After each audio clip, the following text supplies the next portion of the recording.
Je suis frère Georges Haddad, franciscain de la ville de Jénine, une ville où il y a encore une présence vivante de chrétiens grâce à une petite paroisse et une église toute simple. C'est dans cette église que j'ai découvert ma vocation.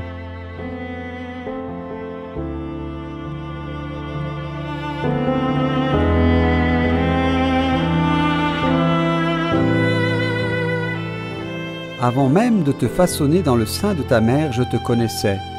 Avant que tu viennes au jour, je t'ai consacré, dit le prophète Jérémie.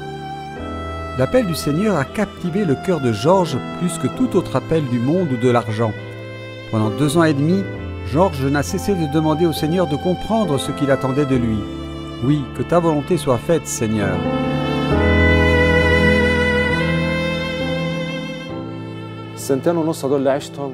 J'ai passé 2 ans et demi très difficiles parce que je vivais tout cela seul. Et ce qui a rendu les choses encore plus difficiles, c'est l'attitude de mes parents, leur incompréhension et leur manque d'acceptation de l'expérience que je vivais sur les traces de Saint François. Il n'a pas été facile pour la famille du frère Georges d'accepter sa vocation et pour son fils de quitter le confort de la vie, les plans financiers de la famille et de nombreuses années d'études à l'étranger pour devenir frère. Pendant environ 3 ans, mes parents n'ont pas accepté mon choix et cela a été très difficile pour moi. Mais même dans les moments les plus difficiles, Dieu donne la force à l'homme pour l'amener à la maturité intérieure.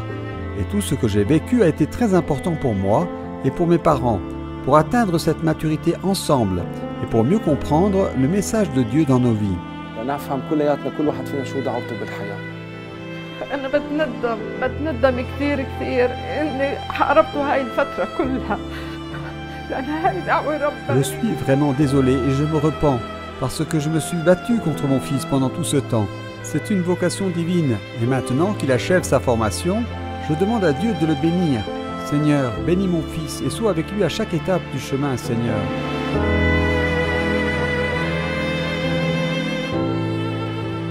Que Dieu te protège.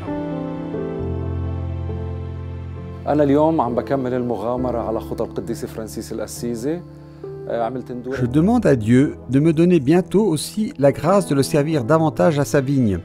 La vigne de Dieu a besoin de chacun d'entre nous, non seulement des personnes consacrées, mais de tout chrétien, car telle est notre vocation fondamentale, être de véritables témoins de l'amour du Christ dans nos vies.